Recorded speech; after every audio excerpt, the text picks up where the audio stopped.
Day 3. March 24th. Continue. Another day full of trouble. The end is near. It is time you open your heart. The people of Tolstad cry out for you. You really gotta finish this today, or else people are gonna talk. I have so much stuff to do today. Hells yeah, brother. Time to get to work. I'm already on day 3. Feel stressed. Time moves fast when you're running around like a headless chicken. The election looms. Start your day. Okay. Let's go outside. And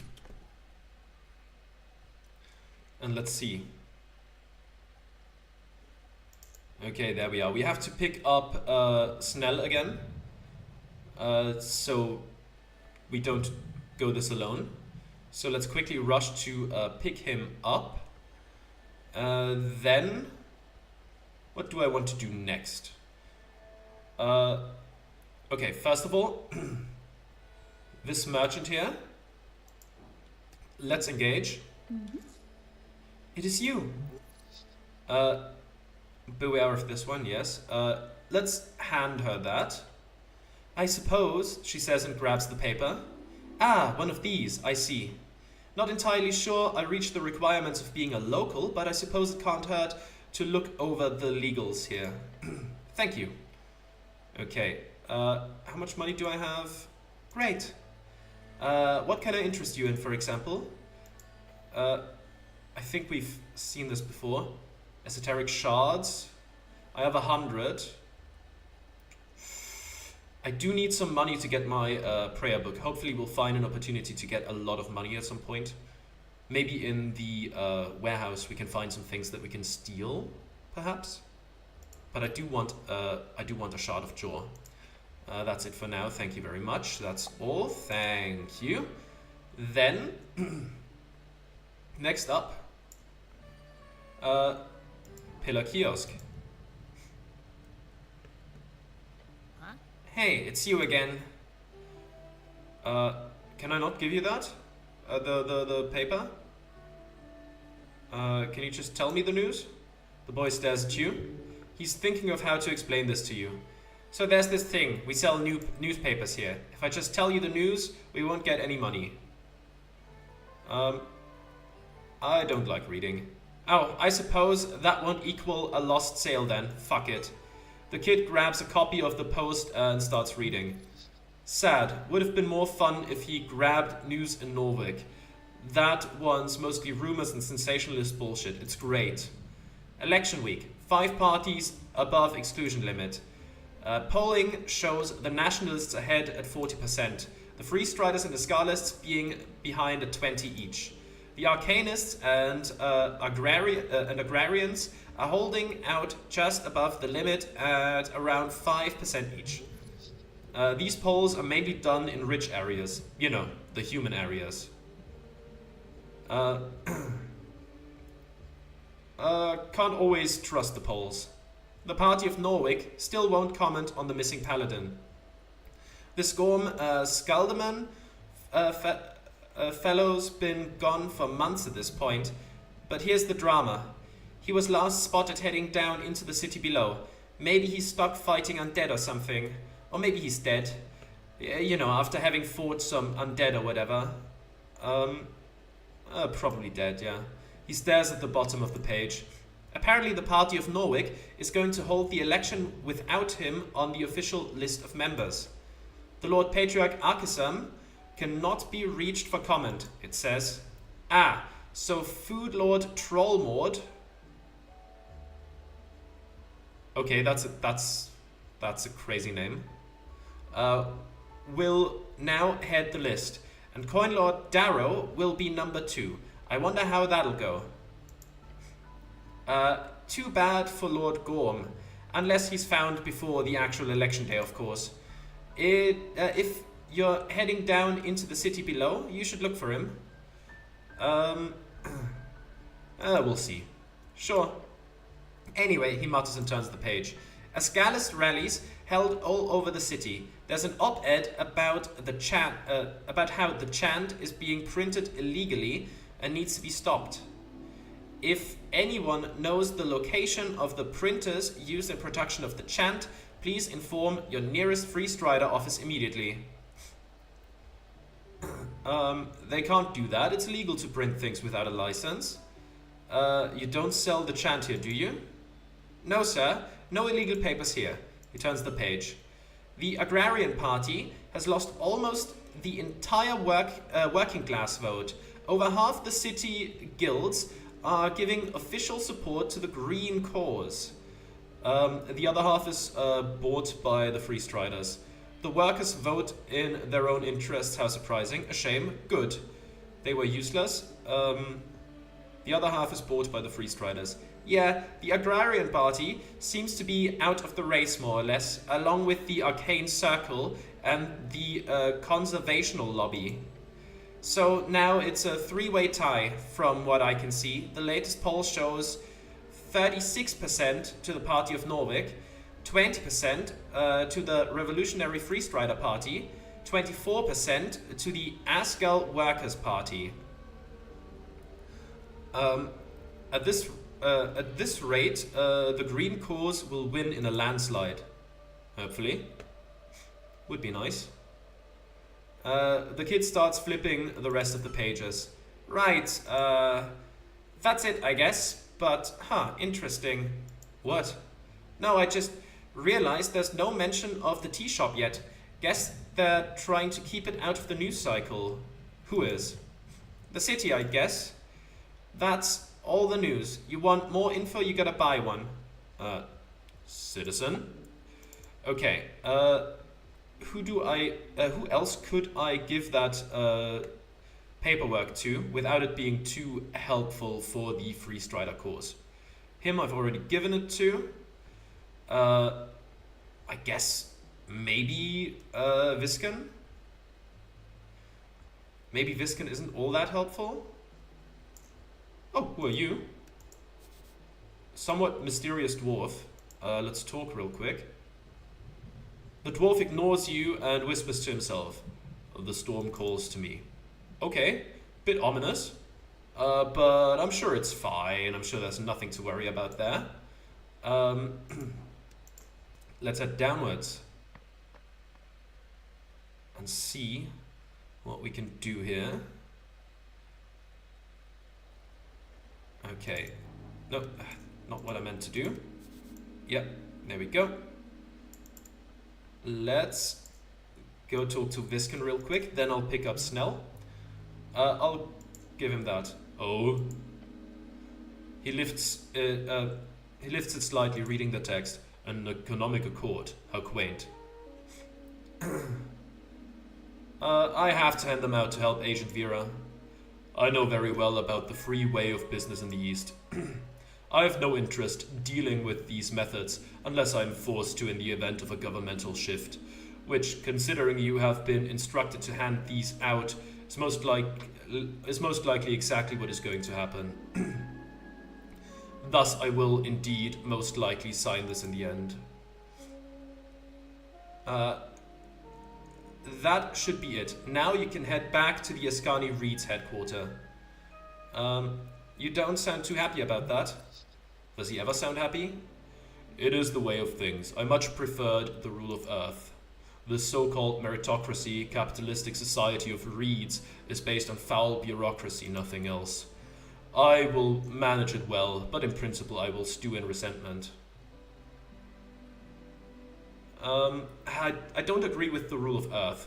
Okay. Then he places the paper on his desk, among many other documents. Is that all? That is all. I suppose I don't want to confront him head on about knowing he's a lich. Now, how do we get to the Goblin Garden? I think there's a way through here. I think. Again, the exact pathways have kind of eroded in my mind while I was off sick. So I think this leads to the Goblin Garden though, doesn't it? I think it does. I could have looked first. That would have been smarter. But let's just rush in there headlong and hope for the best. Yes! Yes, my memory doesn't entirely fail me. That's good. Let's engage. Morning, cleric. The goblin rubs his eyes. Are you ready to head out? I usually head out about this time, so yeah, I'm ready. So now let's join your party. Let's head out. Okay, since we are somewhat near, was it this way? Let me quickly check. Central Tolstad? Okay, that's not the way I want to go quite yet. One thing, do you have any... Is she here? She's not here. That's a shame. Okay, I wanted to see if maybe because we embraced the good druid, if maybe that would help, you know, prompt some more conversations with her. But maybe she'll return later. We'll have to see. Is this the right way? I'm not sure. Let's enter and find out.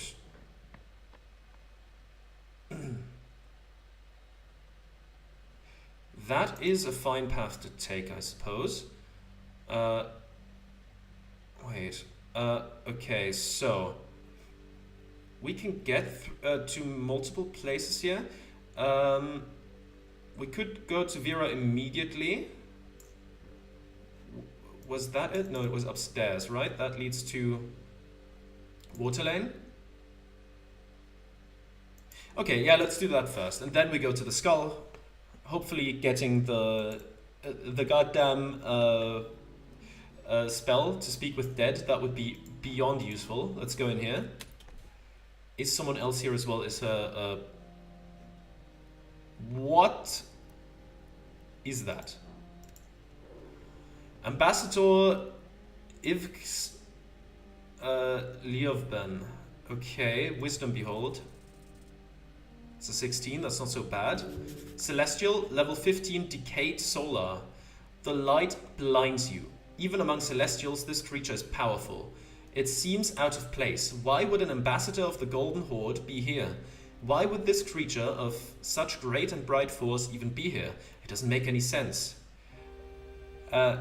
Anticipalian, a creature who was ancient before this world was created. What stands before you is no ambassador. It is as close a servant of an outer power. This is a close servant of an outer power. That is why your body recoils. Even when the light appears to signal nothing but be not afraid to your senses. 14 strength and dex, 17 constitution, 14 intelligence, 20 wisdom, 20 charisma. That seems pretty powerful. Let's talk to that one first, just to see what we can even do with that. And this person next to it is not interactable. Entering the AR trading company greets you with a blinding sight. A celestial being, wrought in radiant light. Ah, cleric, arriving exactly when I need you. This is the ambassador of the Golden Horde. The light reaches out to you as a voice forms in your mind. Do not fear the light. Ours do not disalign. You are safe. Your stomach yells. Do the proper greeting. Title and bow your head. Ambassador, bow your head. Cleric, the light flutters. Snell stands behind you, clearly uncomfortable. Careful, cleric. Beside the light stands a woman draped in red. The light reaches toward her. She bows her head to it. Yes, Ambassador. She begins to leave the door, but on the way she throws you a stern glance. Watch yourself, cleric, for the light watches you. Once again, the ambassador's servant leaves. Once the ambassador's servant leaves, Vera lifts her chin, squinting. So, we've been talking about some new projects on Water Lane. I mentioned how you helped getting the AEFAs out to local entrepreneurs. And they... We know who you are, Ran and Snell. The voice interrupts Vera, who immediately goes silent. The goblin jolts at the mention of his name in his mind. He dares not to look at the light.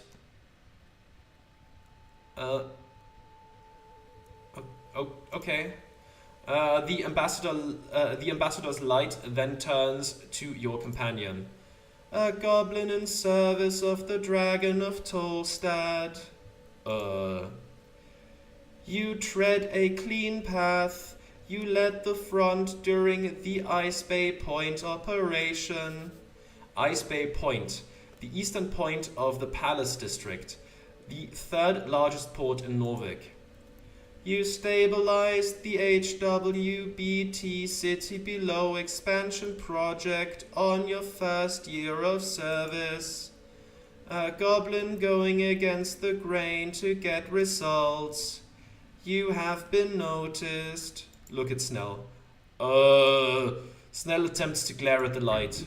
He's sweating. Snell is nervous. You feel bad for him. Thanks for noticing. The light glows closer to you. You are special, Ran. An exception. The Horde places attention on exceptions. That is what we do. How am I special? You are the only registered cleric in the city who is not listed in the Party of Norwich. That's just because they didn't like you. A bureaucratic mess. You have a history of political violence. You have an innate talent for the esoteric arts. That was a false report. You do not enact any violence. The violence was enacted upon you by an Earthguard soldier. You have shown support of Reedian ideologies in public writing multiple times. Yeah, they only keep you around because you're still useful. Otherwise, with all this bullshit hanging about, you'd be gone a long time ago. You are an anomaly, Ran. What you have done here with Agent Vera shows more proof of that. Why are you paying any attention to me? Thank you, take a deep bow. Stop looking into me. I don't like you Golden Horde people. I mean, I don't, but saying it to their face. I don't know. They probably know, but... Why are you paying any attention to me? It is what we do. The Golden Horde wishes to extend a bond of service to you. You and Snell. A bond? He mutters behind you. A bond. What? That could be interesting. What do I get in return? I'm not interested. A bond. A bond. The Golden Horde offers many opportunities for outside contractors. Addressed through the Ascani Reeds Trading Company, we would be very interested in building this potential relationship. This means for you well-paid positions of power, political ambitions, monetary security. In return, this means monthly communications with agents, occasional alternate goals as ordered by us, and eventually joining the Golden Horde's outreach program. Safety under the wing of the Horde.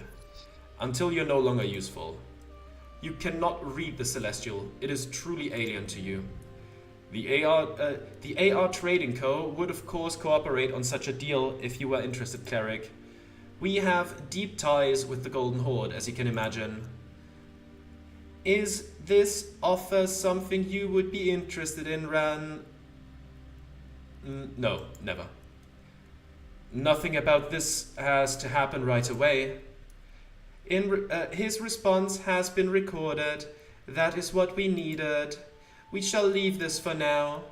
And when we are here, the offer is also extended to. And while we are here, the offer is also extended to Snell. Do you hold any interest in this deal? I can consider it. Your consideration has been recorded. Look at Snell. He shrugs. Thank you. Now, to move on.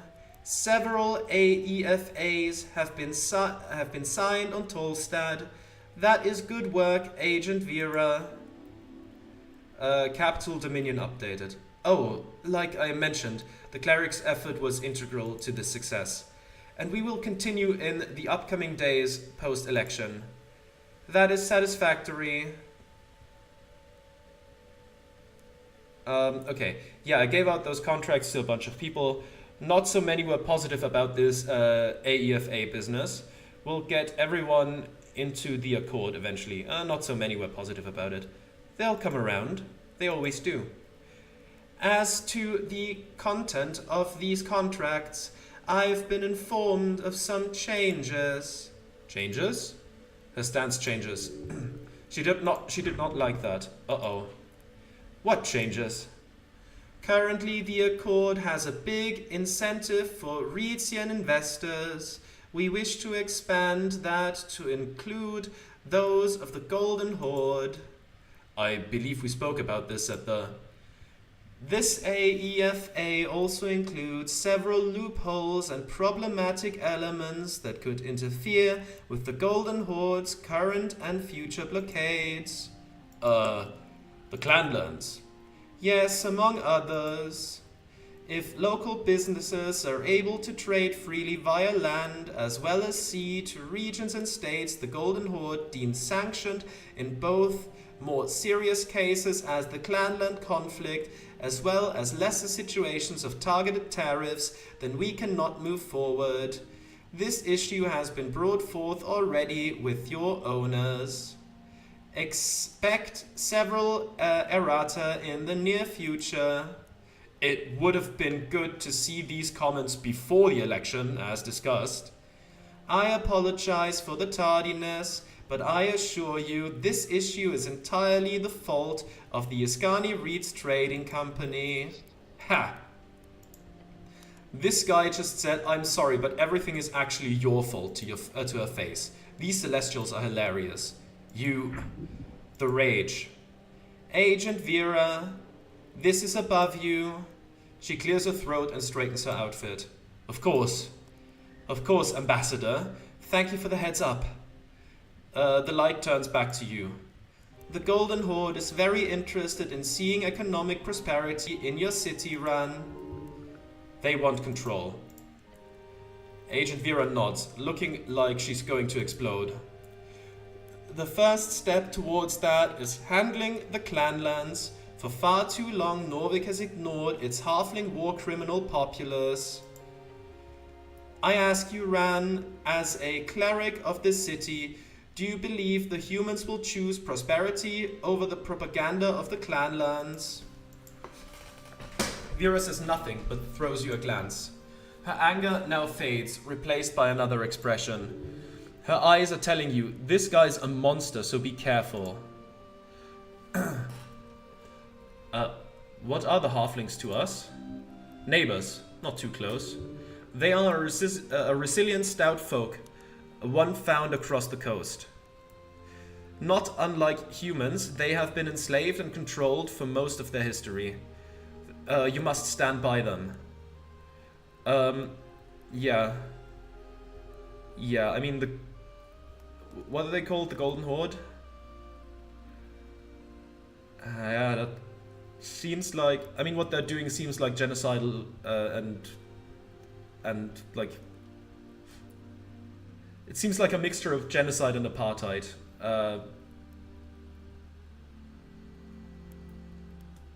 Definitely some real-world parallels that could be drawn there. Okay, and in this case, I would definitely side with the halflings. Absolutely. Oh god, what should I say? Careful now. But if you kiss his ass, he'll know you're an asset. If you go all halfling lovey-dovey, he'll know you'll never be one. But considering the weird tension here, that might not be a bad thing. If you antagonize him, you might be able to push back. Which, if you do it correctly, might net you some points with Agent Vera.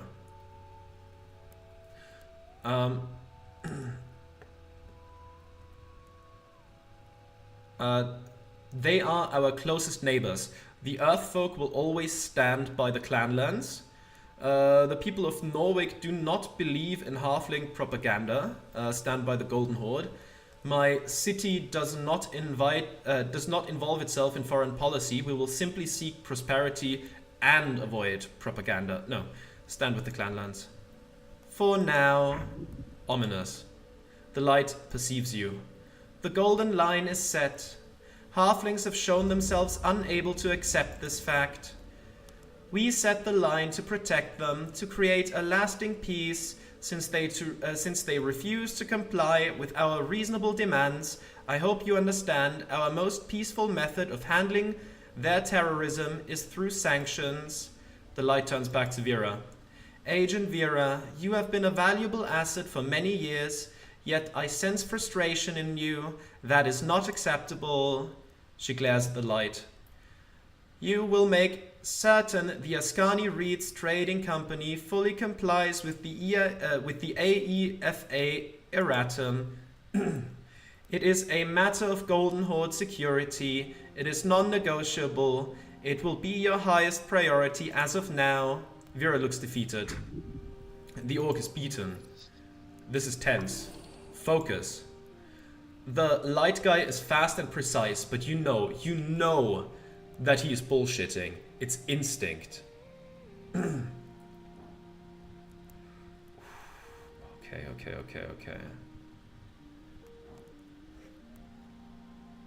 Does this work here? Is this an encounter? I don't know the definition of encounter in this game. Okay, let's read the other options. Ambassador, the Free Strider Revolution is the greatest feat of liberty the coast has ever seen. What makes you think the AR Trading Co. should take orders from you? Stand up to the Golden Horde. Catch the ambassador in a contradiction. I am happy to see the Golden Horde helping my city ambassador kiss his ass. I understand, stay neutral. This is all bullshit. The Free Striders are corrupt, the Golden Horde are a bunch of monsters. I can't stand either of you. Don't side with either, fuck them. I mean, this is the one I'm more drawn towards. I'll try this though. I know my luck. The Golden Line, the Horde and its invasion. You know he's bullshitting you on some level, but what? Stare at the ambassador's light. No. No way you'll get it in time. You've been staring at him for like 3 seconds at this point. You gotta say something, anything. What should I say? Just be nice, calm, normal. That should solve it, in a somewhat peaceful manner. No. You should tell them both to leave you alone. If you want to be smart, then just stay neutral. Lashing out will only cause people to hate you now. Don't want that. This Celestial is a monster. You do not owe them anything. Okay? I will take this into consideration. Fuck the Free Striders, fuck the Golden Horde. I despise you both. Ooh, can I still get into the... Can I still get into the warehouse if I do this? Gotta stand on principle. To put it in a more real-world context, to stand against both, like, Israel and the United States, I suppose? The light intensifies. Cleric! You speak from the heart. Fascinating. We will, however, not be interested in working with you going forward. Agent Vera, I question your judgment here as well. I assume you understand this. Yes, Ambassador. She grunts, her jaw clenched and eyes locked at you. Fire and brimstone. I apologize for this. The Ambassador begins to float towards the door. I will leave now. Thank you for your time. The radiant light being opens the door via some type of telekinesis and floats out onto the streets of Waterlane. Vera stands up, walking over to the fireplace, leaning against the brickwork. Gods, I thought you would have a bit more tact. I'm sorry. I don't care. She slams her clenched fist into the wall. An act of frustration. Please leave, Cleric. Now. Maybe I should?